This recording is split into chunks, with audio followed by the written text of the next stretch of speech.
Okay. So we'll see if there's any public comment at this time. If there's public comment, please step forward. To be mindful of the rules of the chamber is 3 minutes. Just state your name and jurisdiction of residents. Any public comment here this evening? Seeing none, we'll move forward to the next item, please. The next item is under the special meeting agenda, budget ordinance review. Thank you. Manager Robinson, item we're here for tonight. Yes, Your Honor, we're here for the budget ordinance review, and as all you council member knows, is we do start the budget process after the first of the year. And usually how that process works is that all of the city directors put together their own department's budget, and they submit those budgets with all their requests. Their request goes in, and Director Sell looks through and adds those requests on a document, on an Excel sheet, and compares it with what was projected from last year. And as we go through, he marks ones that he may not know what it is, or we may not know what the specifics are for the particular ask. And then we take the time and we sit down, he and I sit down with every single director and go through line items through their budget on what their requests are. And as we go through those requests, then after that, Director Sell and I sit down and we look at the different items, and as we're required by the state law, we have to have a balanced budget, and we decide what items of importance from our directors with the direction of the goals and objectives from city council on what needs to be accomplished, and we select those items to go forth into the budget. And then that's what's in the proposed budget for you this evening. And I'd like to introduce Director Sell, who is really the genius behind all the work that figures out all those numbers, and it's pretty amazing. Well, thank you. And I guess just as a follow-up, Mr. Seller, manager, obviously we have a time frame which we must adopt the budget, which is by the end of April. Is that correct? That is correct, yes. Okay. Well, very good. Yes. I mean, really what the ordinance calls for, or the charter calls for, is that the city manager has to present a budget by April 1st. And that's what we're here doing tonight. We're presenting that budget. And then, as you said, we have to adopt it by the end of April. Very good. All right, Mr. Sell.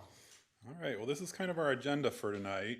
And Dave just gave his introduction, and I've got some of the main items from an overall budget standpoint, focusing pretty heavily on the general fund, but I'll also cover some of the more interesting, I guess, non-general fund budgets. And then we have Patrick Lewis here, although I do understand he may be delegating this a little bit, but he's here for the water and wastewater budgets.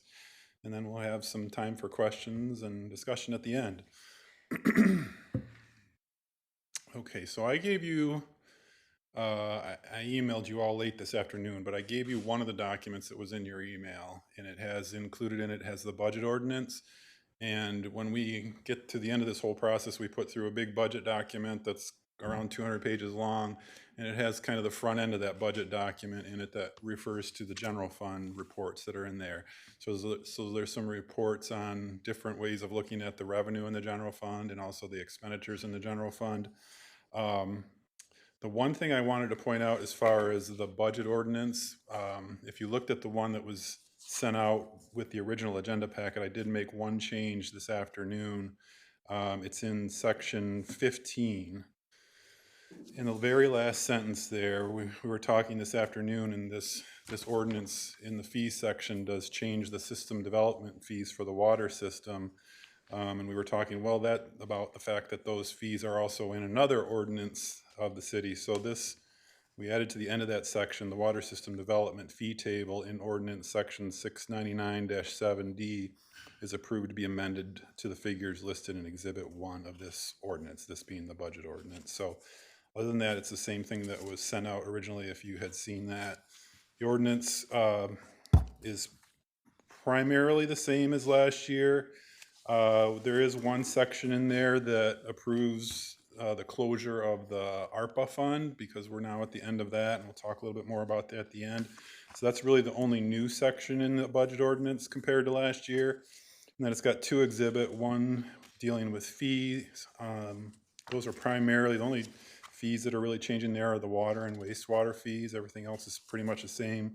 And then the last exhibit is the wage schedule or salary schedule for non-union employees that would be approved with the ordinance.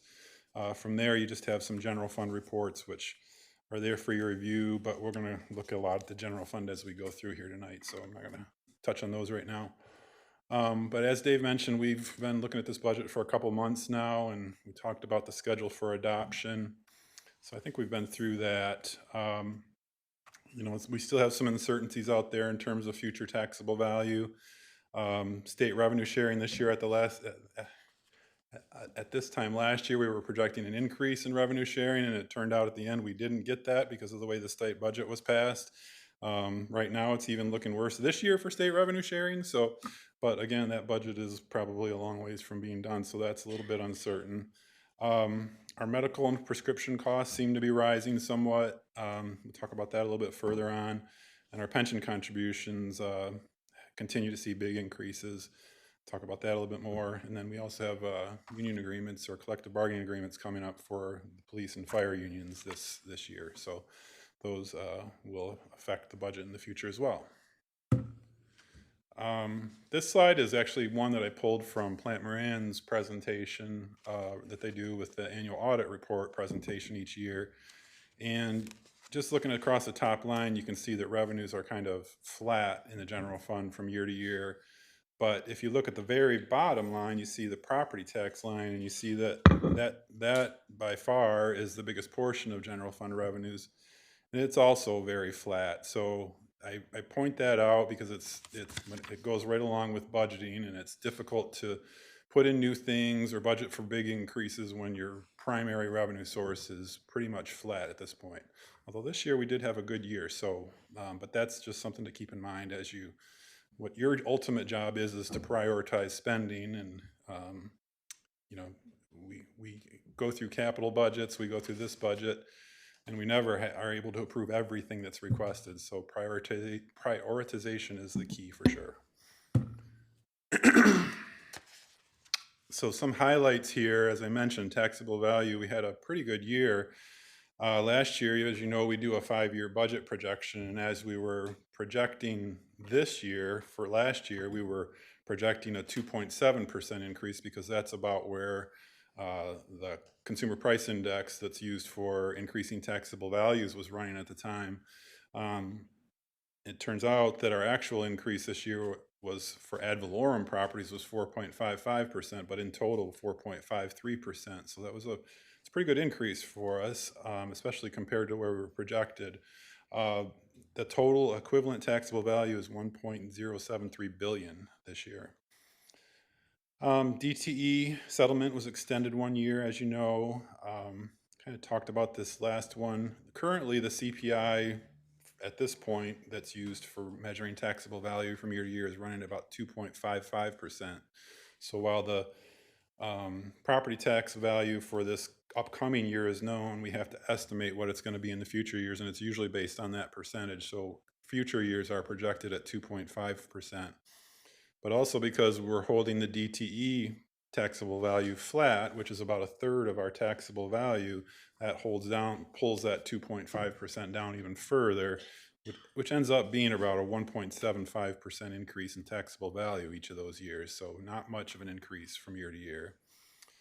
The property tax revenue, though, because of that 4.55% increase, higher than we projected, is about $322,000 higher than what was projected at this time last year. So that's a good thing. Personal property tax reimbursement revenue is higher by $185,000.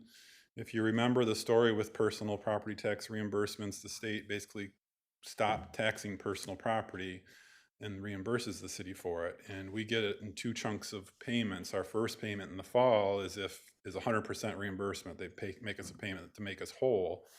But if there's additional money in the pot of money, we get an additional payment in May of each year.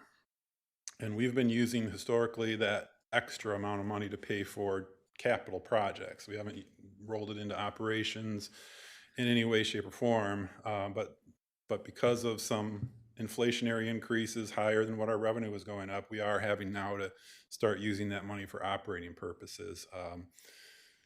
So while it's higher by 885,000, not as much of that is being used for capital projects that's been able to been used in the past. State revenue sharing was reduced by 176,000 compared to prior year projection. As I mentioned last year at this time, we were actually projecting an increase, and we didn't get it, and then actually ended up receiving sort of a decrease last year compared to where we were budgeted. So that's the amount that's at this time last year we would have been projecting is the difference, but it's also down from 61,000 in the current year, and that's based on the governor's budget projection. So it could be better than that, it could be worse than that by the time the state budget comes out, but that's where we're at right now. Investment income is reduced by 25,000. That's really just based on interest rates. You know, with what's going on in the world these days and what might be happening with inflation, rates could possibly go up, but it's not likely. In the short term, I think they're expected to stay pretty flat for a while. So it's just, we had been projecting at 4% return in the past, and now we're down to about 3.5%, and that's the difference there. If you remember back in January when we amended the general fund budget, we implemented some administrative fees through the road funds. We did receive some additional road funding, and in order to sort of balance out that reduction in revenue sharing funding, we were able to use some of that to charge the road funds for their administrative costs. We've been doing that for years for the water and wastewater funds, and we do it for a few, 3-4 other funds as well. So that's the amount that it calculated to this year, and we use the same methodology, the same calculation method that we do for all the other funds as well. So as Dave mentioned, we went through the budget process. All departments made their budget requests, and I do the revenue estimate for the general fund, and based on those initial requests, revenue was less than expenditures by that $328,000 number that you see there. Basically meaning we need to make some adjustments to get the budget in balance by that amount. Also, as Dave mentioned, I do go through the budget at that point and I compare those initial requests to what we were projecting last year to kind of find out where the increases or the differences are. But then we go through and just to see where we're at is to take new things out or things that aren't explained and things like that. So based on doing all of those changes, we actually were able to put about $250,000 back in the budget that had been taken out at that point to get to a balanced budget. On top of that, the assessor did report taxable values that were better than what she had previously reported, so that helped as well. So that all those things together helped to get to the balanced budget, but we'll go through some of the new things that are in the budget here in a little bit. There is I guess the two things there, $157,000 increase in wages, $253,000 increase in personnel costs. The wages are primarily based on the new wage scales that were put in place last summer, so that's the reason for those. That's also part of the reason for the personnel costs, but increased pension costs are also the reason for that as well, a little bit higher than what we had previously or estimated last year. But fund balances are doing well. The pension system's funded at about 87%. You all know about the retiree healthcare system overfunding. But franchise fees do continue to decline. We used to be at over $250,000 that we received every year. Now I think we're around $190,000. So those have declined pretty drastically. This is kind of like Ed's, if we had a perfect budget world, these things wouldn't be in place right here. So the budget is balanced. We do have future projections that we'll look at that don't look too bad, but the uncertainty of our future of our taxable value is something that's hard to deal with because it's hard to plan for the future if you don't know what your revenue is going to be. We rely on investment income and the personal property tax reimbursement revenue for our operations budget more than I would prefer, but I think it's a necessary thing we need to do at this point. Expenditure versus revenue growth is kind of the same thing. Inflation, our costs are in a lot of places are going up more than what our revenue is going up. So that's just something we have to constantly look at. There's a slide later on pension cost increase, so that those costs have the potential to go up drastically in future years. And then if everything was perfect, we would be able to fund a lot more capital projects. We fund what we can based on what our current budget is, but there's a lot more out there that could be funded if we had more funding for them. So these are some of the new things or changes to the budget compared to either the projection that was done last year or just to last year's budget. But there's $8,500 in there for the semi-quincentennial celebration funding. That's primarily in the communications budget for some different things that they're planning to buy to celebrate that. I gotta say it many times here, semi-quincentennial. We do have 50,000 budgeted in case we need a consultant for the property taxes issue that we may be dealing with our largest taxpayer next year. There's some additional money in part-time wages for the HR department for some managing their electronic records and basically getting them in shape, more or less. We do have, and this one is compared to last year's projection, we do have 37,000 in engineering for an intern or project inspector. That mostly is charged to the water fund because they're out inspecting water projects, but it is something that was different than last year. And then in the public safety area, we do have the potential, it's budgeted. The agreement isn't in place yet, but the budget is in place if it does happen for the addition of a school resource officer at another school. It would be half-time funded, so it would be half-time paid by the school, half-time paid by the city. In the fire department, they're converting some of the vehicles that had been owned by the fire department to vehicles rented through the stores or the equipment and motor pool fund here at the city. So that was just a change in the way those are funded. And then in looking at all the general contract services line item across the city, there was some larger increases. So I thought I'd point those out. There's money in there for a master plan update of about $120,000. There's some money in there for a custodial service for the DPS building.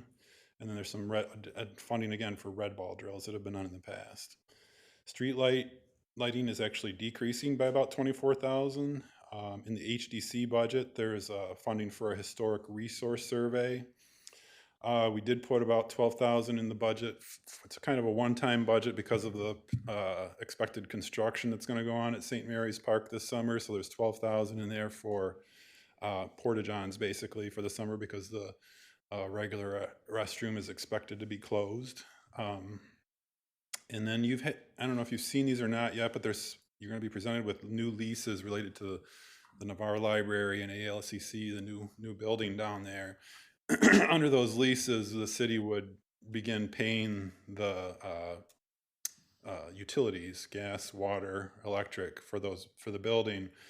The way those are budgeted now, there's some slides that show them in the future here, is that we actually, for ALCC, just still pay the same total amount, but pay the utilities directly on our from the city now instead of through MCOP. The library, there is a small increase there because we do get quarterly reports from the library now on what they're spending on those buildings, and we have been paying less than what they've been spending for about a year now. And then this is not brand new, but it's different than last year's projection. We do have $20,000 in the budget for building maintenance for the Battlefield Visitor Center. That was something new that was in the newer leases, so that was amended into this year's budget, but it's different than last year's projection. From a personnel standpoint, we're pretty flat. The only real addition is the addition of that school resource officer, and then there's some adjustment of part-time employees to kind of help fund that and other things in the public safety area. But as far as wages, they're budgeted per the bargaining agreements that are in place and the public safety unions, again, are up for bargaining this year. Then there is the non-union wage schedule that's in the, at the back of the budget ordinance, and that calls for a 2% increase across the board in that schedule. Okay, so now we're into some of the numbers here, and this is general fund revenues. And well, the way this works is you've got the first column is this current year's amended budget. That's as the budget stands right now. And then the second column is what you're being asked to amend this year's budget to. And then the third column is what you're being requested to adopt as far as next year's budget. And then the last four columns are projections for 4 additional years for the general fund. So the first large area of revenue there is the property tax revenue. And as that yellow highlighted area there shows you the percentage increases from year to year. Those are, as I talked about earlier when we were talking about the property tax increases. The next highlighted area I wanted to point out is the state shared revenue. There's a lot of things in there. It's not just state revenue sharing. So like the DNR trust fund grant and some other smaller grants are in there. And the city's right-of-way fees we receive from the state are in there. So there's a lot of small things. But if you look down at the bottom, the two big things that make up that are the PPT reimbursement, which is that first line that's broken out at the bottom, and then the state revenue sharing from the sales tax that's broken out at the bottom. And you can see that this year we're for PPT we're at about 1.6 million, and then next year about 1.69 million. I'll tell you, last year we did receive about 1.7 million. We never know until May exactly what we're going to get, so it's always a rough estimate. But in the future years, it's gone down. The only reason it's gone down is because we haven't budgeted any of the money yet for capital purposes. We would do that in those years when we know what that capital amount would be. So it will absolutely be based on current trends, be more than that in the future years. We just haven't rolled in the capital yet. But the bottom line is state shared revenue sales tax, and the amended budget and the projected budget are based on the consensus revenue sharing estimate that was done, the most recent one. I don't recall when it was done now, as a matter of fact. But next year's budget is based on the governor's recommendation. When we started out last year's budget, we were at 2.65 million, and we would have increased that by 2% for this year's budget. So that's when I was talking about the reduction last year. It's based off that projection from last year down to 2.527 million is how we got there. In the other revenue section, I just pointed that out because the administrative fees for the road and street funds are in there, that line item, and that's the reason you see a bit of an increase there. And then investment income, you can see that is declining a bit, although I haven't taken it down anymore in future years. But that is the decline that's estimated at this point. So total revenue for next year is 24.188136 million. This next slide is one we look at just to break out where the big revenue categories are, so that, you know, if you were thinking you wanted to increase the budget, these are the big revenue sources that are out there, and many of them are next to impossible to increase, unfortunately. So basically you've got property taxes, personal property tax reimbursement, and property tax admin fee, and then state revenue sharing. Those are the big four that make up a large portion of the general fund revenue. That's probably about 80% or so of general fund revenue. But then you add in some of those other things like investment income and franchise fees and administrative fees, and the DNR trust fund grant gets you to about $22 million for this year. That's about 95% of revenues, and about 95% again next year. So it just shows you the categories that are out there, and how it would be difficult to increase revenues without some other source out there. This is just showing you where the changes are in the millage rates for next year, proposed millage rates. Everything's the same except for the economic development millage and the refuse millage. The economic development millage is only allowed by law to generate $50,000. So that one always goes down as taxable value goes up. The refuse millage is based on the funding in the fund, and we're gonna have a slide here later. I basically set that one so that revenues pretty much equal expenditures for next year in the refuse fund, but that is one based on the funded status of that fund that potentially could go down this year or next year. So those two are the only changes for a reduction of 0.0548 mils. Down at the bottom, it does say that LET wants to remain at the maximum amount of, that can be levied, so they're at 0.9985 mils. So now we'll look at general fund expenditures a little bit, and this is a very summarized version of the general fund. This is basically the same. The columns mean the same as the other slide. The projected is what this year's budget is being requested to be amended to. I've got slides coming up that breaks out these big functions into departments, so it can look at that a little more detailed there. But the economic development, community development budget, you can see a decline there. That's primarily because of that contract service for the master plan update. So it's a one-year thing, and then the contract services reduces after that, hopefully, but you know, things come up from year to year. So culture and recreation, another plan there, the master plan update for recreation is in the 27-28 projection. You can see that for interest on long-term debt, there's some installment purchase agreements that fall off in the last couple of years here there, so that's why those are going down. And then other financing sources, those are just a starting point for what we fund for capital in the future from the general fund. But expenditures there, again, projected for next year is the same as what I said for revenues, 24,188,136. And this slide is just a FYI, but it breaks those numbers out graphically, and you can see the big gray one in the middle is public safety, and what the other colors there are. So then I've got some slides that break that out by department. So if you were to look back at that other slide and see what was in general government, all these departments are what make up general government. You've got communications and culture. That's where the $8,500 is for the semi-quincentennial cost. Elections, you can see it goes up and down. That's based on the type of elections that are occurring in each of those years. Some elections are more expensive than others.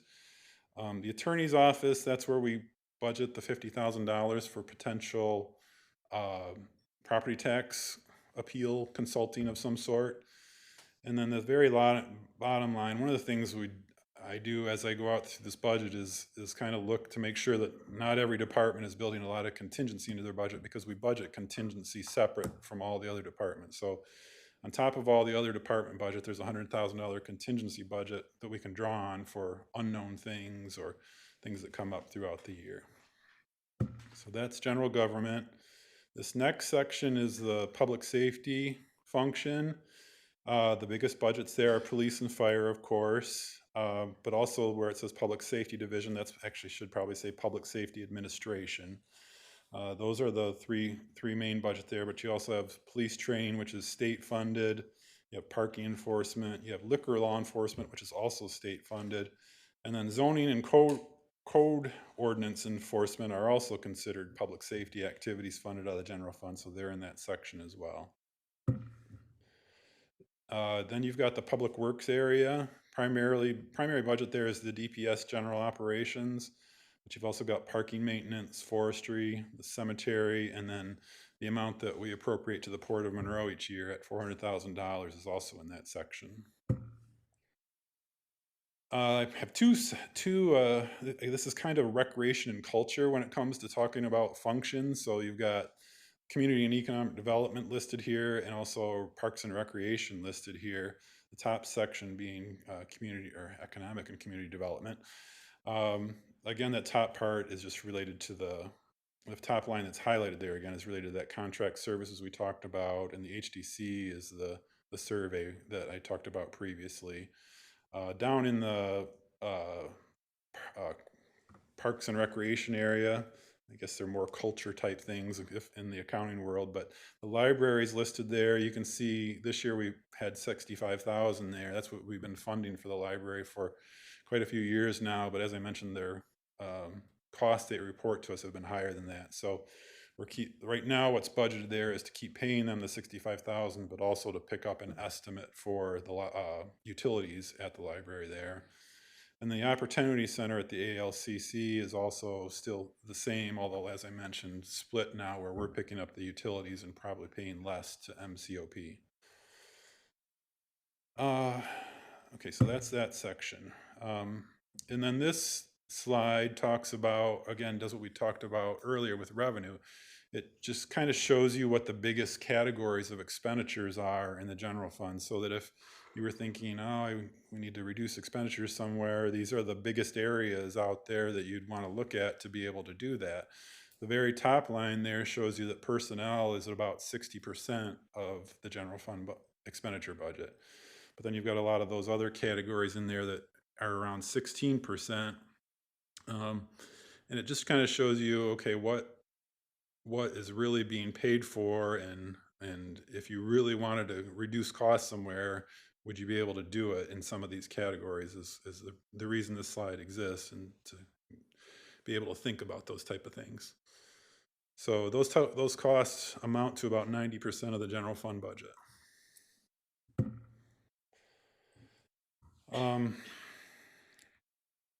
So this slide, I just wanted to report on where we're at with pension contributions. The pension system has been the contributions to the pension system have been going up $200,000 to $300,000 each year for a little while now. There was some large loss that happened, I want to say 3 to 4 years ago, that is being rolled into that system over a 7-year period. And so unless the system earns a significantly greater amount than 7% on its investments, our contributions are going to continue to go up there. This year it went up 11%, so that's a little bit better. And so that's the type of thing we would hope for in the future, so that these numbers don't come true. But basically what's projected in this budget for the next couple of years is about 10% increases. And I get those numbers. The 26-27 budget are the actual numbers that the actuary calculated, but 27-28 through the end are just estimated numbers. And as you can see, next year it's up 10%. But I do get an estimate from the actuary each year of what those amounts look like into the future. And if the things come out the way they're projecting, actuaries do all their things based on assumptions. If everything came out based on their assumptions, these numbers would easily be something that we would have to fund. So hoping for better, but the only one that we're really tied to right now is next year, 26-27, and in the future we'll have to see how those calculations come out from the actuary. But basically we're at about 2.388 million for next year, with about 1.7 million of that being from the general fund, and the rest coming from those other funds that are listed there, mostly water and wastewater. There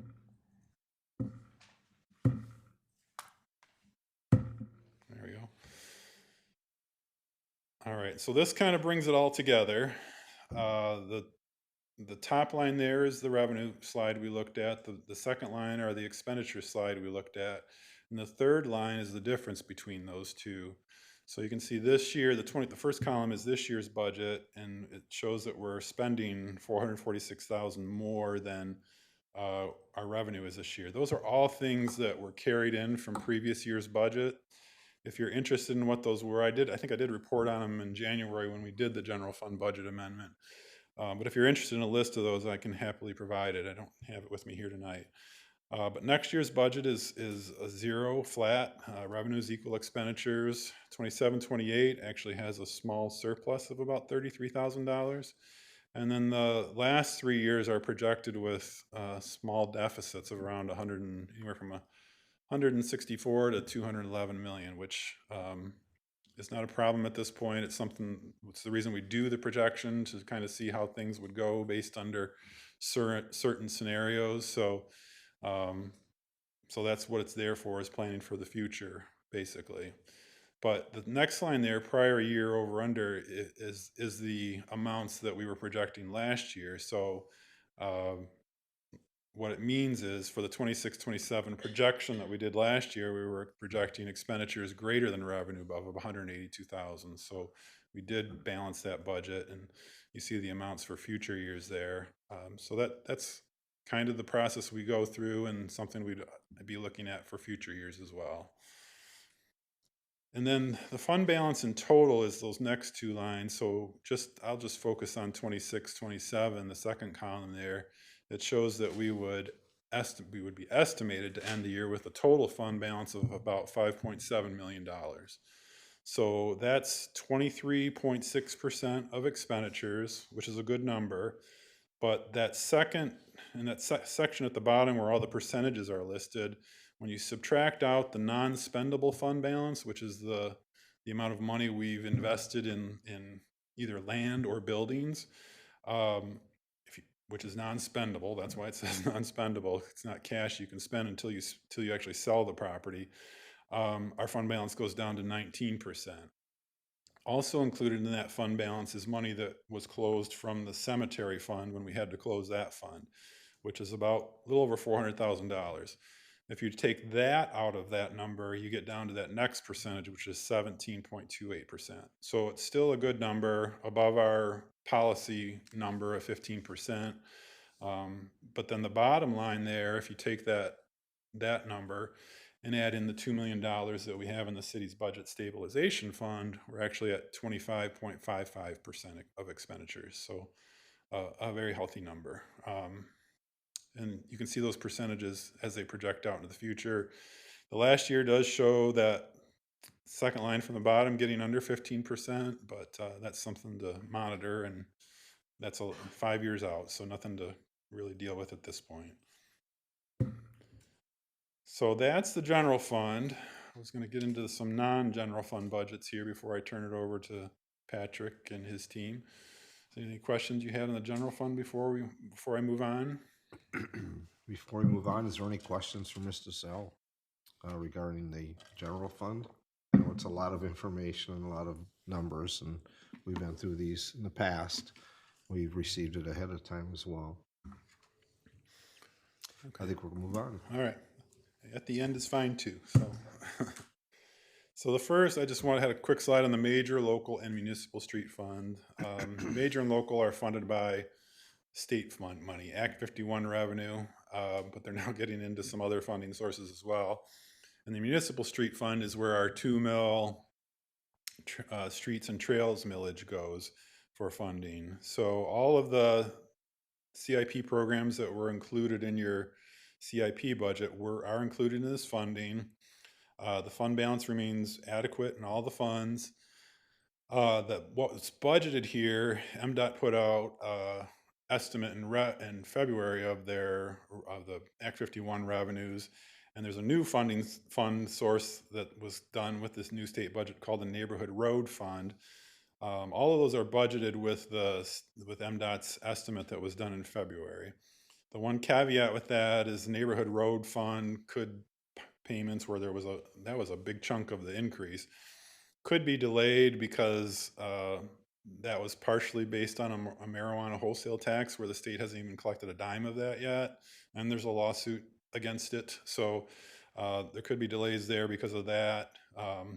It's also partially funded from corporate income tax, and that hasn't been paid in yet to the state either. So we got a memo last week that they have to collect a certain amount of money from those sources before even a dime goes into this fund. So it's probably going to be the fall before we see any of that new money at the earliest, I would guess. The underpass project, with all the sources of funding that we've been able to generate for the match amount, is fully funded within this projection. It's the 27-28 fiscal year that the bulk of the funding is in, but it is fully funded, and as I said, the fund balance still looks good. The road millage, just as an FYI, generates about $2.166 million right now. That does include a personal property tax, PPT reimbursement of about $84,000. So the refuse fund, as I mentioned, the millage is recommended to go down to 1.932 mils next year. I did set that so that revenue would roughly be equal to expenditures next year. The fund is building a good-sized fund balance, though. It's estimated at this point to be at about $920,000 next year. It's not bad to have a good fund balance there. If there was ever a big tornado or some other kind of storm that went through that knocked down a lot of trees, we can use that funding to do cleanup of those things. But I do think it may be getting a little bit high at this point, so that's something to consider. There is a $50,000 contingency budgeted in that fund, but primarily the fund pays for garbage hauling and removal, street sweeping, storm sewer, catch basin cleaning, and leaf bags. Some of the other funds that are out there, the DDA has an estimated fund balance at the end of this projection of about $241,000. They did purchase a building that's being improved, and so 55,000 of that is tied up, of that 241,000 is tied up into that building. If that building were to sell for more than that, that would increase that fund balance. So it's just a matter of how that works out in the end. But there is a couple capital projects funded in fiscal year 27 for parking and also downtown kiosk. The Telegraph Road Corridor Improvement Authority has an estimated fund balance as of the end of the 3-year projection in 2029 of about $209,000.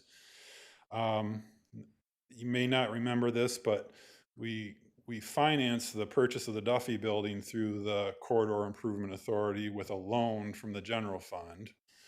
And each year there's a payment due on that. But because that's a building that is there for either development or for sale, it sits on the Corridor Improvement Authority's balance sheet. It appears as though that building may need to be demolished. And if that were to happen, whatever value that building goes down to, which at this point I'm estimating about $150,000, that would reduce the fund balance in that fund immediately by the reduction in the value of that building. So that's something to keep an eye on. There's a potential if the general fund may have to step in and help out with that funding if that happens, but my best estimate at this point is that it won't, but we'll see what happens when that happens. Just really depends on market value estimates at that point. The opioid settlement fund is just paying for the agreements that you've approved over the years, but the estimated fund balance at the end of this 3-year projection is about $100,000. The ARPA fund was and the grant funds were fully spent in November of 26. So that fund is done, and there's about a little over $19,000 in investment income that needs to be moved somewhere. So I have that budgeted to just move it into the capital projects fund for funding future capital projects. The airport fund, as you know, had a good-sized payment back to the state this year, so its fund balance is lower than it has been, but at the end of the 3-year projection, it's about $29,000.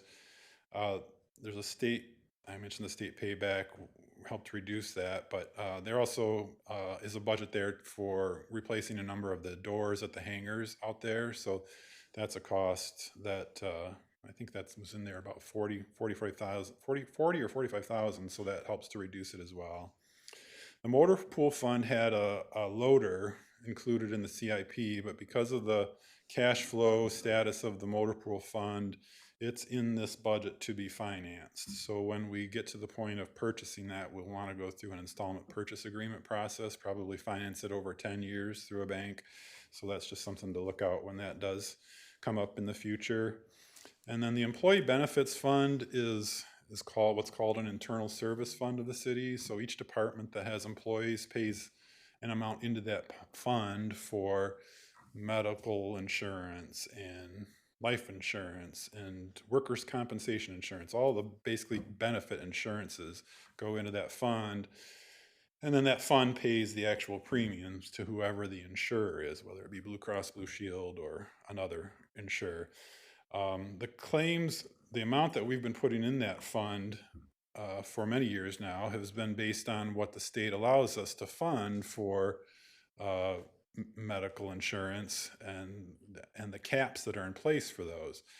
In the most recent year, those payments weren't enough or were less than what the actual cost was for the actual claims that were paid out.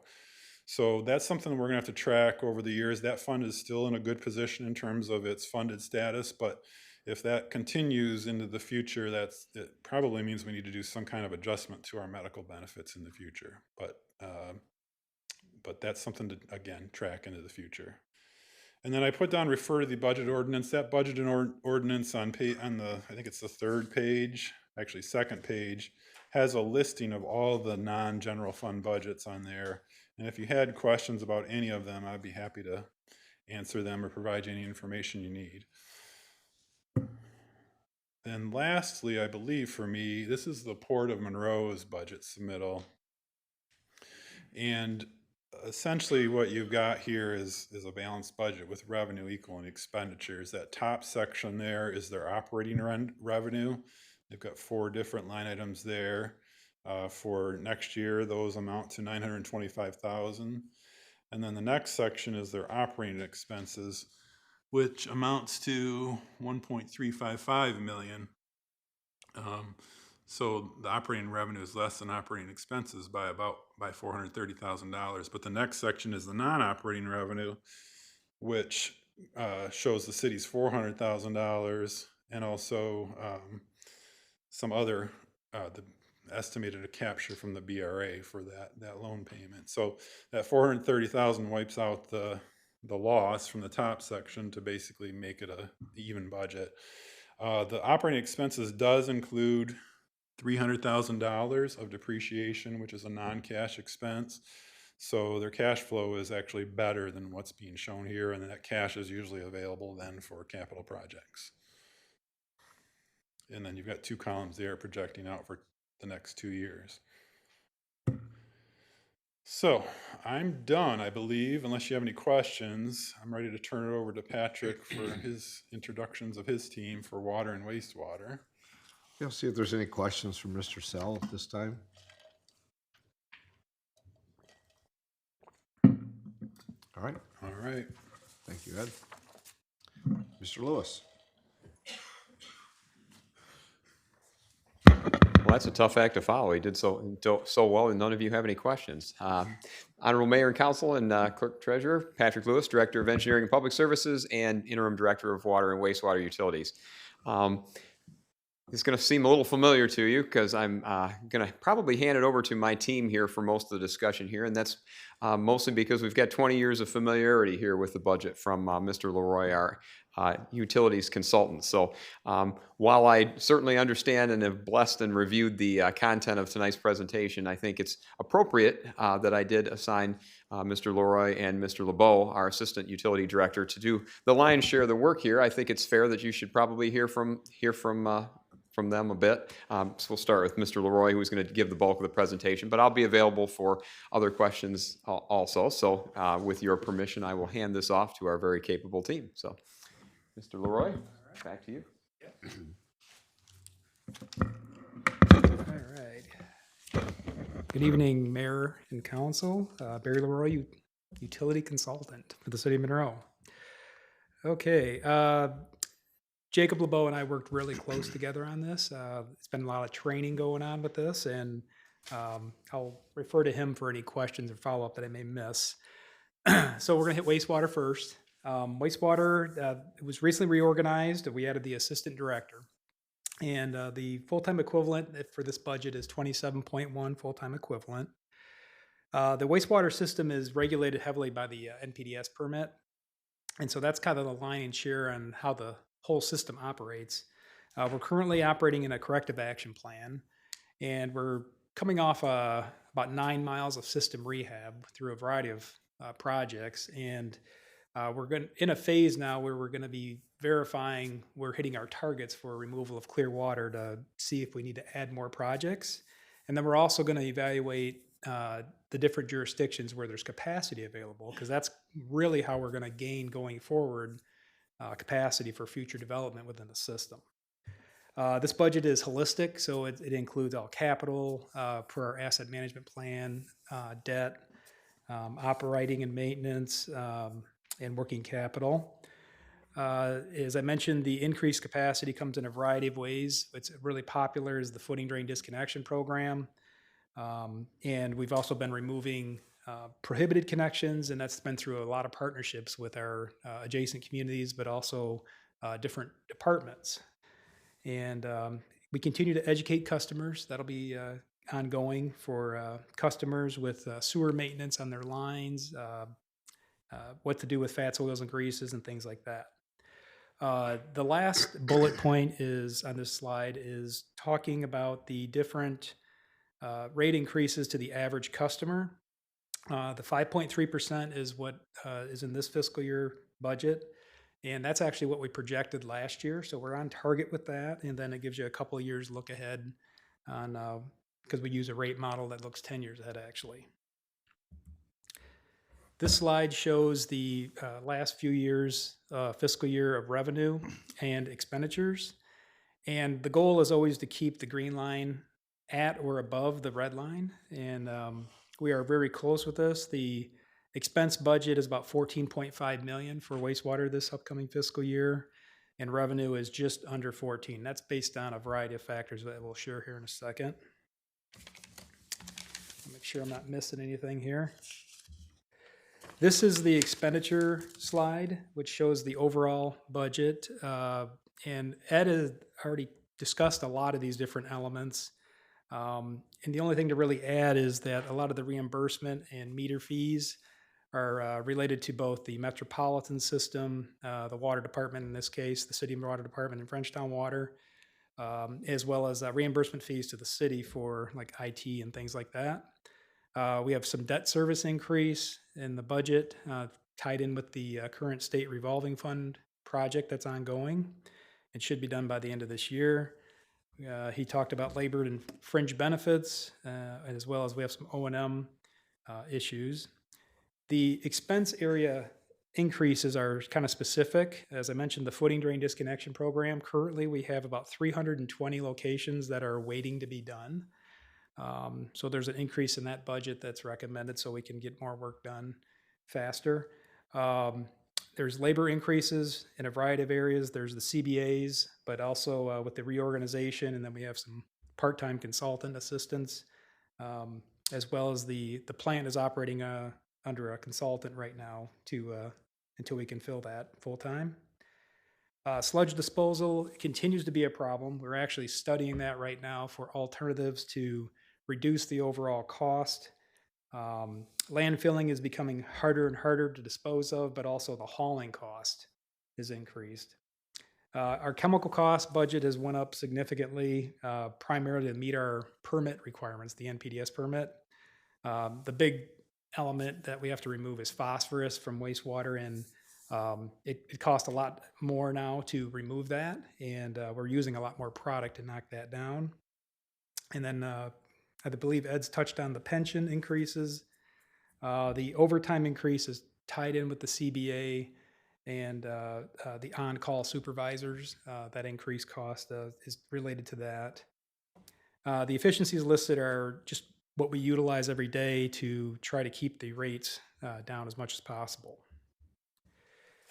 This next slide shows the usage going back to 2006, 2007. 2007 and 2008 fiscal year was the last highest use year that we utilize as a baseline. The bump here around 2020 through 2022 is tied in with the COVID timeframe, and it only shows up on the wastewater one. I don't know why, but the water one is not that significant. But regardless, overall the system continues to be like flat or slightly regressed. There are increased users. We do have new customers being added, but they use less water, which translates into less wastewater. Overall, Metropolitan is about 2/3 of the system and is down from that 2007, 2008 banner year, and then Frenchtown is down as well. They make up the difference. So with the expenses and the consumption, which translates into revenue, these are the proposed rates for the next fiscal year. The Wastewater Control Board did review and approve these, accept them. We're proposing to maintain the overall reading and bond recovery charge that are listed, as well as the septic dumping rate. We are proposing to increase the commodity charge, as well as the treated effluent commodity charge. And the only customer that utilizes that is the DTE fly ash facility in the port area. And then the increase to these surcharge rates are really for industrial customers. When they exceed our local limits, we have to surcharge them for those increases. So these are just keeping in line with what the plant is receiving, so we can keep track with our expenses. So with the proposed rate increase, how does that lie regionally? We are still very affordable. We did drop one place. We last year were number 7, now we're number 8. So about $482 a year for your wastewater costs, and that's based on what the average user uses, about 18 units a quarter. We compare that to the EPA medium household income, which is about 2.5%. And we look through all the different customer bases in Monroe County. So about $1,215 is what you would normally spend utilizing that means and method. We also utilize a lower income base as well, and that's $721. That's a case study we follow, and it's still below that. But recently at the control board meeting, there was a question about, well, how does this compare to the CPI going back? Well, the question was 10 years, but we actually went back to 1979, that time frame when CPI actually started getting tracked on a real-time basis. So doing that research and then bringing it to the current cost, what it would be about $469. So we're about $13 off. So we're very close to the CPI mark from where we are with our actual rates. I just wanted to share that. That was kind of an interesting metric, since the value of the system now is almost $60 million. I believe that is it for wastewater. Is there any questions before I jump into water? Any questions so far for Mr. Leroy in this part? See none. Okay. All right. So jumping over to potable water. Similar with the reorg, we're proposing 32.1 full-time equivalent. That's with adding the assistant director here recently. We are regulated through Eagle as well and the water side. And some of the bigger items on the regulatory side are still dealing with the lead and galvanized lines. The time frame that Eagle has changed it to have these all removed and replaced is November 1st of 2037. And so we've had to increase the number per year we have to do to maintain or try to keep pace with that. And then coordinating those with road projects, water main projects, things like that. So we're up to about almost 90 a year. So that's built into this budget. And then also the PFAS improvements, which are coming up in 2029. We currently, there's a capital improvement that council has already approved for doing some testing on our source water, but also developing a project plan for a low interest loan. We were expecting about $4 million through the PFAS settlement, so that'll help reduce that bond amount. But this will address the PFAS in our water to make sure we're staying within compliance with the new regulations that'll be coming up and enforced. Also, that technology will be able to knock down microcystin toxins, microplastics, and we'll also be installing a backup river source treatment system. That's UV treatment. The microcystin and microplastics, we're expecting long-term there'll be more regulations with that. So this technology should help with us staying pace with that. Some other items that the budget includes here for regulatory is lead and copper testing. We still have to perform that this year. We're really trying to get into the triannual testing, which should knock down some of our operating cost. Also, corrosion control, that cost continues to increase, but we need to keep that in service to keep our pipes coated and no leaching of lead for our customers. This is our last year for the upgrading of our meter reading system to the cellular-based system. So we'll be starting that with this upcoming budget. And again, this is a holistic budget with all expenses and revenue. And about 5.2% is the proposed increase for the average customer. It's a little higher than last year due to the increases in costs and the reorg. But and then the following 2 years are also shown here for reference. Moving on to the expenses and revenue trends. The operating budget for the water system is about 14.1 million. On the revenue side, we're still keeping pace with that and keeping the green line above the red. But overall, the system is pretty stable. This is a breakdown, this slide, of the expenses. The fringes make up the increase overall. Biggest is the fringe increase, and that makes its pension as well as defined contribution plan contributions, retiree health care, insurances, Social Security, etc. There's quite a few of them that are making up that amount in percentage. Depreciation continues to increase because the value of the system continues to increase, so we have to keep pace with that non-cash expense. Labor and reimbursement fees. The reimbursement fees the water department pay primarily are for like IT, police and fire, city hall rent, and then administrative reimbursement. The expense areas are kind of self-explanatory. The chemical costs for water continue to increase. On average, they're between 5 and 10% is what our vendors are continue to tell us. So we have to plan for that accordingly in order to stay in compliance. And then there's some efficiencies listed there for reference on our daily operations. This slide shows our water consumption going back to 2005, 2006. It's been a slow fade here, so to speak, regressive use. We do have built into the rate model the GTE plant going to a half plant as well as a closure.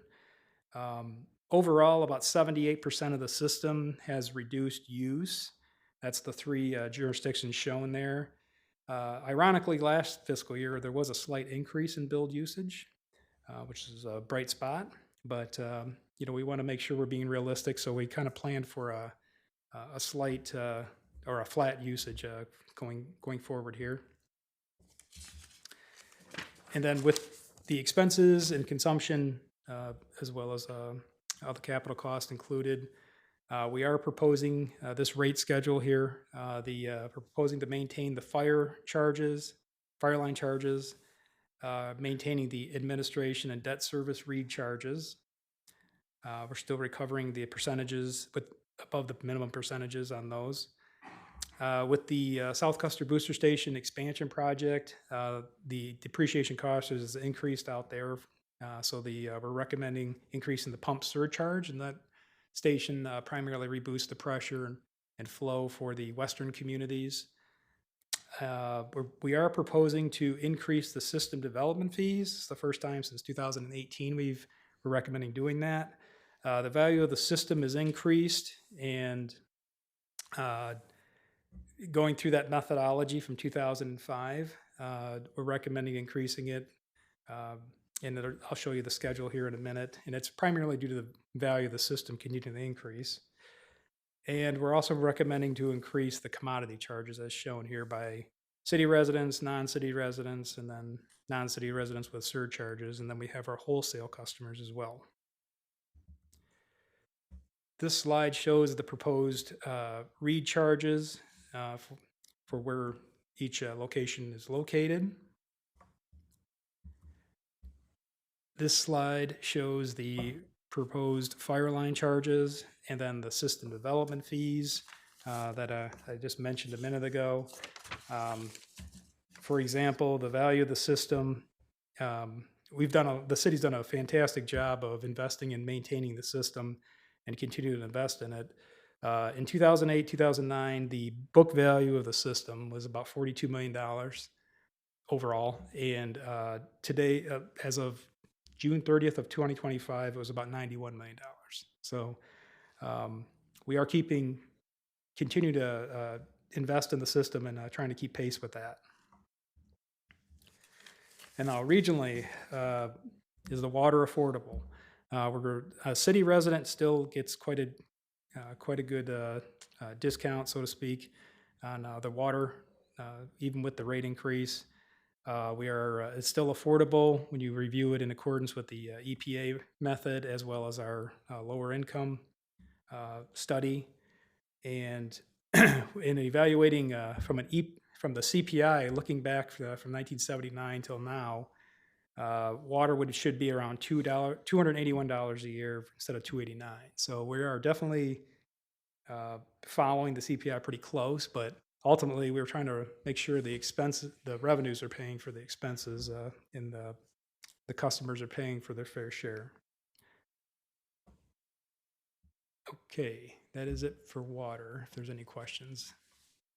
So questions for Barry, whether it be wastewater or water? I appreciate the graphs. I think it helps show where we are and where we've been in the past and where we compare to, just, regionally as well as across other systems. I appreciate that. Mhm.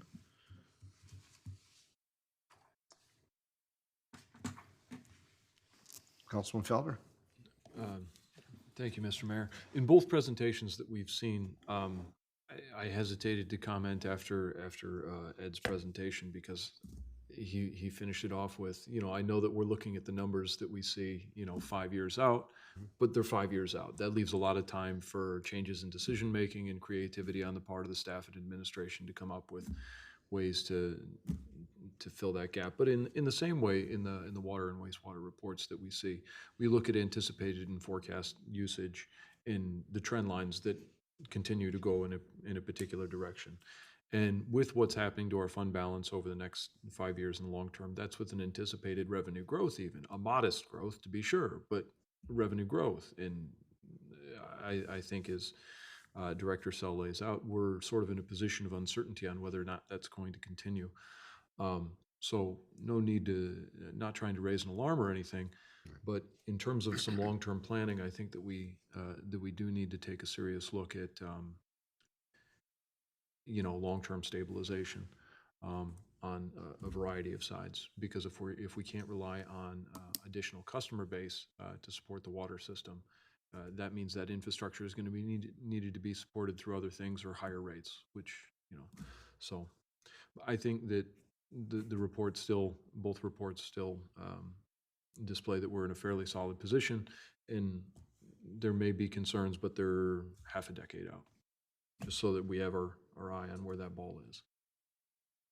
Thank you. That's a good comment. I think, we do look forward and recognize that some challenges that lie ahead, but how we do things now could impact, and I'll say positively impact, what that change could be. And I think there's, as we continue to, as you're indicating, keep track of it, I think we're going to be in better condition than if we just think we're not raising it because we need to rates. We're raising it because, there's expenditures for the system. And your point is well taken. That system, delivers water, not only and wastewater returning, not in the city, but all the system users, and how that has to be maintained. So, yeah, I appreciate the comment. Other comments, questions? Very well. See none. So I guess go back to the agenda here. Mr. Robinson, or Mr. Sell, I'm sorry. I just didn't know, we didn't really talk about the next step, but the next step after this is on your agenda for April 6th. This will be on there for the first reading of the ordinance and to set the public hearing. And then we would hope at the second meeting in April that it's up for its final reading and adoption. So that's where we go from here. I appreciate the additional, because we are taping this, that can be watched by the residents later or those here, just to know the timeline and the process after this. This is what, as you started off, before April 1st, we have to present, administration manager has to present a budget to the council, which is what we're doing here today. And I appreciate the information about the next two meetings, which is also includes additional public comment time. Thank you. Any other comments or questions from council? Mr. Robinson, anything further this evening? I have nothing further, Your Honor. Okay. Looking for my sheet here, which I wrote over just about everything other than the agenda sheet. So if I can find it here, I'll be good. Okay. So we don't have any other business. Clerk Lavoie, you have any other additions? So the public comment was at the beginning, but I see there's a couple additional people that came in during the budget review, and so I will entertain to see if there's any comments from those that arrived here after we started. We in our regular meetings and we take public comment at the end. In our special meetings and work sessions, we usually have it at the beginning. Excuse me. Because it's a specific item, which is tonight about the budget. But if there's public comment, I will take it at this point. Oh, okay. It's just,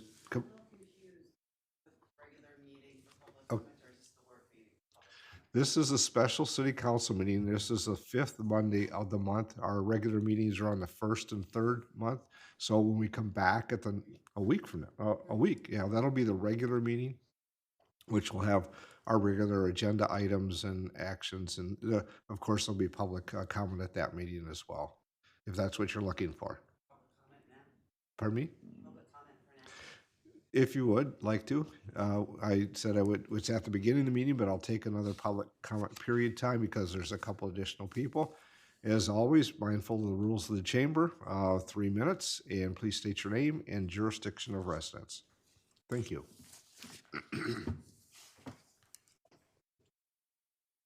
My name is Katrina Calnan Ramos. I live at 108 West Front Street here in Monroe. I have a list of questions I would like to read.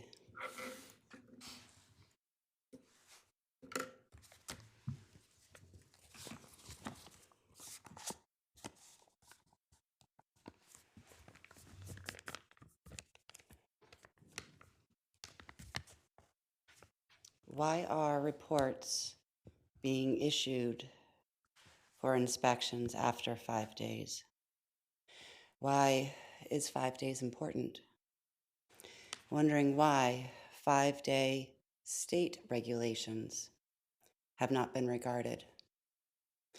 Wondering why this report has a 19-day gap between inspection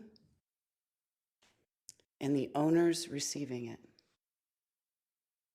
I'm wondering why, after so many years of the existence of this entity, meaning a person or a business, zoning was created in the past 6 months. So many years of its existence, 6 months later, recently. Wondering where the building official's report actually is. Wondering why the only one with authority to issue a certificate of occupancy or a denial for the certificate of occupancy is missing in this supposed report. Wondering why zoning compliance was denied during that whole time. It was just created. Wondering where the rest of this report is. Wondering where the photos are. Wondering where the extra documentation is. Why would this report not be considered complete? Why are questions like these not posted on social media when others are? Wondering how social media has anything to do with inspection reports. Wondering why 6 individuals would ever agree to submit a 19-day-old report.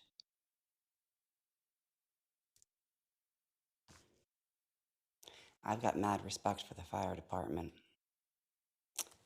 no offense, but wondering how does critical life and safety concerns mean wait 19 days to deliver? Christine, you're at your 3 minutes if you have a final comment. Pardon? You're at your 3 minutes if you have a final comment.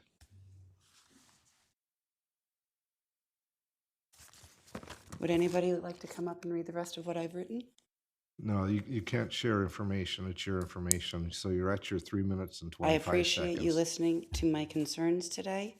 I do wonder how the city manager put forth such a report without the building's official report included after 19 days, more than 2 Katrina? weeks. Why was this? Thank you. I appreciate your time this evening. Thank you. Other comments from those present here this evening that wish to make public comment? Seeing none, we need a motion to adjourn. Motion from Councilwoman Germaine, supported by Councilman Felder to adjourn. Clerk, please call the roll. Councilperson Biding? Yes. Germaine? Yes. Stringham? Yes. Felder? Yes. Hayter? Yes. Stilgrave? Yes. Mayor Clark? Yes.